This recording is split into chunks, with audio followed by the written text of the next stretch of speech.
os que me ouvem através da internet, espalhados por todas as partes do mundo, com a santa paz do Senhor Jesus Cristo. Quero ler uma passagem da Santa Palavra de Deus, que está no livro do Êxodo, no capítulo número 23. A partir do verso 20, está escrito o seguinte: Eis que eu envio um anjo adiante de ti, para que te guarde pelo caminho e te leve ao lugar que tenho preparado. Guarda-te diante dele e ouve a sua voz, e não te rebeles contra ele, porque não perdoará a vossa transgressão, pois nele está o meu nome. Mas se diligentemente lhe ouvires a voz e fizeres tudo o que eu disser, então serei inimigo dos teus inimigos e adversário dos teus adversários. Porque o meu anjo irá diante de ti e te levará aos amorreus, aos heteus, aos ferezeus, aos cananeus, aos heveus e aos jebuseus, e eu os destruirei. Não adorarás os seus deuses, nem lhes darás culto, nem farás conforme as suas obras, antes os destruirá totalmente e despedaçarás de todo as suas colunas. Servireis ao Senhor vosso Deus, e ele abençoará o vosso pão e a vossa água, e tirará do vosso meio as enfermidades. Na tua terra não haverá mulher que aborte, nem estéril. Completarei o número dos teus dias. Enviarei o meu terror diante de ti, confundindo a todo o povo onde entrares. Farei que todos os teus inimigos te voltem às costas. Também enviarei vespas diante de ti, que lancem os heveus, os cananeus e os heteus de diante de ti. Não os lançarei de diante de ti num só ano, para que a terra não se torne em desolação e as feras do campo se não multipliquem contra ti. Pouco a pouco os lançarei de diante de ti, até que te multipliques e possuas a terra por herança. Esta é a palavra de Deus para uma rápida meditação.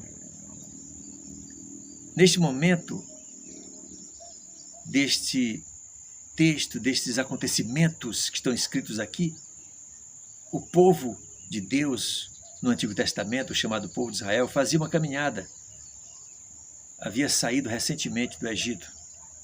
Eles estão recebendo agora a lei de Deus. Moisés está recebendo no Monte Sinai, diretamente de Deus, as tábuas da lei. E, além dos 10 mandamentos, Deus enviou várias ordenanças, vários conselhos, vários preceitos para serem cumpridos pelo seu povo. Então, eu quero meditar um pouco sobre o que está escrito aqui. Em primeiro lugar, o que eu posso compreender ou depreender desse texto é que existe um controle de Deus sobre todos os acontecimentos com o seu povo e com a humanidade, de modo que nada foge ao seu controle, as mínimas coisas e também as coisas infinitamente grandes estão sob o seu olhar, sob o seu controle. Mas está dito aqui que Deus, o texto mostra que Deus não precisa, para fazer uma guerra, de armamentos poderosos. Deus não precisa de tecnologias de ponta, de tanques, de aviões, de esquadras, de equipamentos nucleares, para fazer uma grande guerra, para derrotar o inimigo do seu povo. Não, ele pode até usar essas coisas. Mas o texto nos diz que ele disse que enviaria adiante do seu povo vespas. Ele está tratando de um inseto comum na área, cuja ferroada imobilizava as pessoas. E Deus está dizendo que vai enviar vespas para expulsar o inimigo da terra que ele havia prometido ao seu povo, que agora estava ainda ocupada pelos pagãos, pelos nativos, pelos animistas, cujo culto era pura idolatria, grosseira idolatria, e Deus não suportava. Estava mandando que o seu povo, quando entrasse na terra, destruísse a pauladas, inclusive. Ele disse: despedaçasse as colunas e os ídolos. Mas o que eu quero chamar a atenção é que o Senhor Deus se utiliza de algo rotineiro, completamente insignificante em relação a um tanque de guerra, ou a um cavalo de guerra, ou a um exército numeroso. Ele se utiliza de algo simplérrimo, como um inseto. Ou seja, ele não precisa de grandes invenções, dos conceitos elevados que animam a megalomania humana para fazer as suas obras acontecerem e o seu povo ter vitória. Basta um enxame de vespas. Noutra versão está escrito a palavra vespões, para expulsar o inimigo. Algo infinitamente menor do que um equipamento de guerra usado naquela época. Já havia máquinas de guerra assim. Agora, eu quero trazer a lição para os dias de hoje, a você que está me assistindo. Preste atenção. No atual momento que a humanidade passa, o Senhor Deus está se valendo de algo infinitamente menor, totalmente invisível. Um vírus está imobilizando o planeta. Algo que ninguém jamais conseguiria fazer. Quem pode assustar o planeta com um vírus? Então, Deus está fazendo isso. Deus está no controle de todas as coisas e faz algumas coisas que você não precisa, que nós não podemos entender a razão, mas são surpreendentes. A maneira como ele age, a maneira como ele faz, o modo como ele quer fazer as coisas é sempre surpreendente, é sempre inusitado, é algo inédito, é alguma coisa que o homem é incapaz de fazer. Hoje nós estamos sendo acuados, toda a humanidade está temendo a mesma medida de ameaça. Por todo mundo se faz uma ameaça, por todo mundo se assiste pelos telejornais a mesma ameaça. Porque Deus está de alguma forma fazendo valer a sua vontade. Existe um ato soberano de Deus que ninguém pode negar, ainda que esse vírus possa ter motivações políticas, as mais diversas, as mais esdrúxulas, as mais esquisitas possíveis que já são contadas. Sim, há uma manipulação política, todo mundo está vendo. Há um aproveitamento político disso no mundo inteiro. Há uma guerra ideológica que se utiliza desse vírus para fazer dessa enfermidade algo muito mais assustador do que ela é. Há algo que está sendo colocado para a humanidade que não é verdade, mas está sendo levado a pretexto de que algumas coisas sejam ganhas ou barganhadas no âmbito político. Em segundo lugar, o que esse texto nos mostra é que Deus tem realmente o controle da situação e, portanto, há uma estratégia lógica nas suas ações. Elas não são assim aleatórias, alienadas, por acaso, não. Ele traz aqueles vespões, aquele enxame de insetos perigosos que podem imobilizar uma população e ele promete expulsar esses cananeus, os inimigos do seu povo, da terra que ele prometeu dar ao seu povo.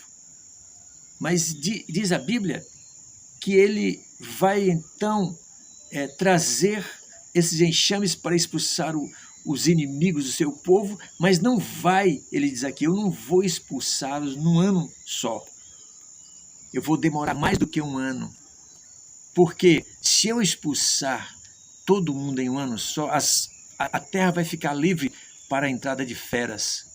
As feras vão entrar e vão atingir vocês. Ora, é uma lógica tremenda de alguém que é profundamente zeloso e cuidadoso e amoroso com o seu povo.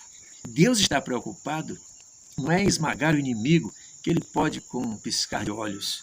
Deus está preocupado com o bem-estar do seu povo, com o bom andamento do seu povo. Então, a lógica é que a terra não ficasse totalmente livre de pessoas, mas, pelo contrário, ele até preservou os inimigos do seu povo durante algum tempo e usou-os como escudo. Ou seja, as feras que viessem não pegavam o seu povo, porque o seu povo estava escudado nos próprios inimigos. Quem é que pode ter lógica dessa hoje, né? Só Deus mesmo. Então ele faz algo admirável, porque as suas coisas são bem feitas. Ele fez isso para defender o seu povo. O que é que nós estamos vendo no ambiente mundial político? Que tipo de inimigo estaria sendo contido? Nós perguntamos, em face do que lemos, que tipo de inimigo estaria sendo contido por Deus, pela soberania de Deus, em função da liberação dessa pandemia para o mundo?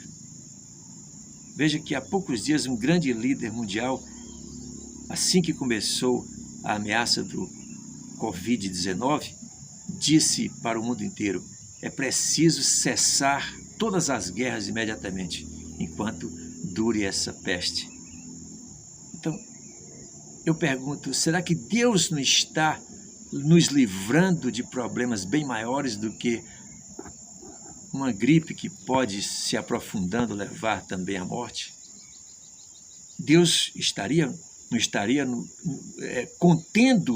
contendo um problema à humanidade, livrando a humanidade, digo, de um problema bem maior, tipo uma guerra mundial, se não fosse esse vírus que viesse agora?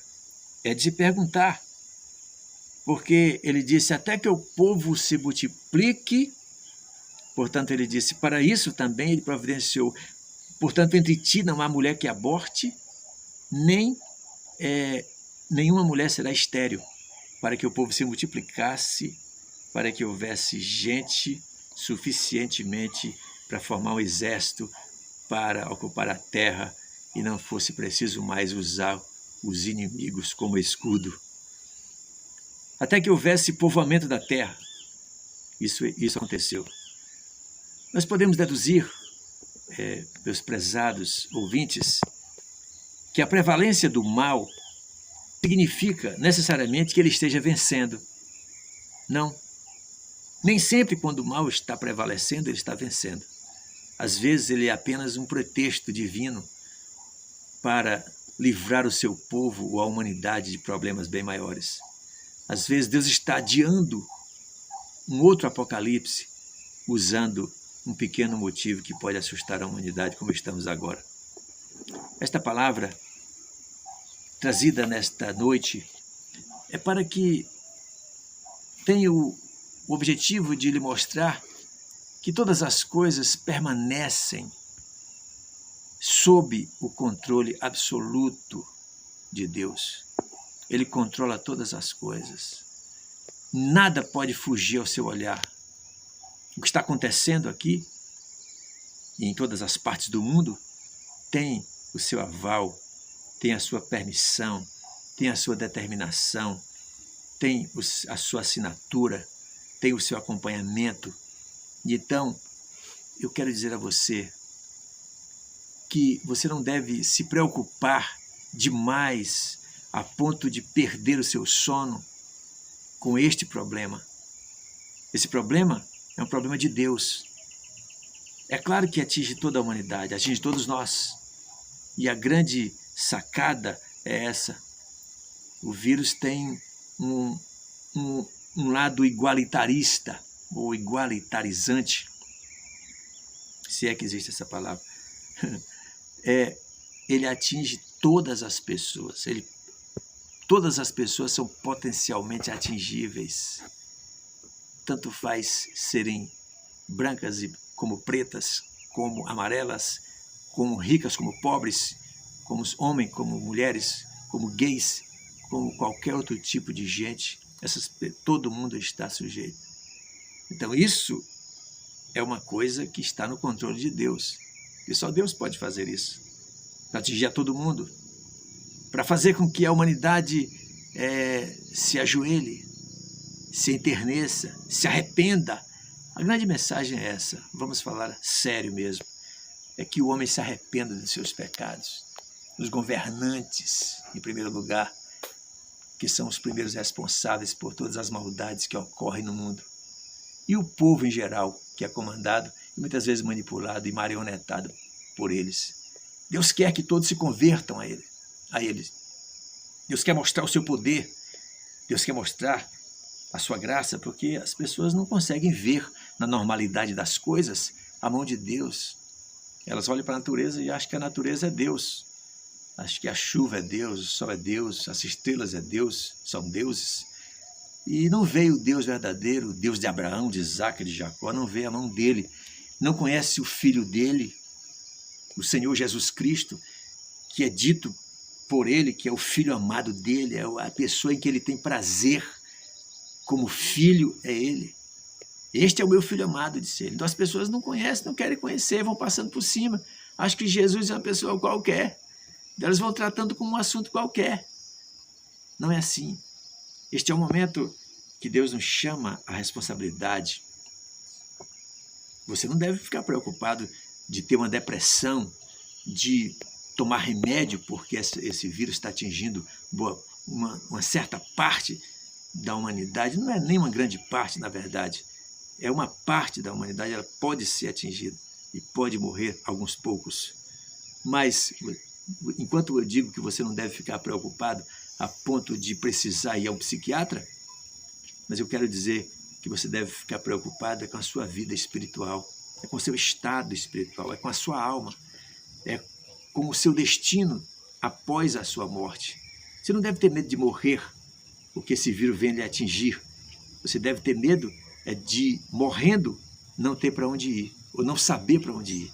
Esse é o medo que deve ter colocado ser colocado na sua mente, e deve ocupar o seu coração, e deve fazer sim de você uma pessoa que passe uma noite chorando, arrependida pelos seus pecados, e se converta ao Senhor Jesus Cristo, ao Filho do Deus vivo, que veio a este mundo exclusivamente para sanar a sua situação e a de todo mundo. Salvar o homem de todos os seus pecados, libertar o homem de seus pecados. Essa é a missão de Jesus. Essa é a grande sacada, essa é a grande novidade, essa é a grande notícia, é o Evangelho. Jesus Cristo veio para salvar o mundo, porque Deus amou ao mundo de tal maneira que deu o seu próprio Filho para que todo aquele que nele crê não morra. Não morra, Deus não quer que você morra. Ele quer que você viva eternamente. Você tem a salvação, e a salvação só é em Jesus. Eu quero dedicar esse tempo, finalizando esta palavra, dizendo a você, aceite ao Senhor Jesus como Salvador da sua vida, para que você tenha certeza. Aí você vai ter paz, mesmo em meio a um momento tão difícil como estamos atravessando, um momento de guerra. Deus te abençoe. Eu quero orar. Senhor, invoca a tua bênção sobre todas essas pessoas que nos ouvem, que me ouviram agora, e que estão precisando da tua presença, do teu amparo, do teu abraço, da tua salvação. Que o Senhor Jesus encontre um coração aberto e entre na casa delas, entre na vida delas e transforme a vida destas pessoas que estão me ouvindo. E seja o Senhor delas, o Salvador delas, e deles a salvação eterna, livrando-as de seus tormentos causados pelos seus pecados, para que não vão para o inferno quando morrerem, mas tenham a vida eterna e morada eterna no céu com Deus. Eu te peço, salva, Senhor Deus, essas pessoas que estão precisando de Ti. No nome de Jesus Cristo. Amém.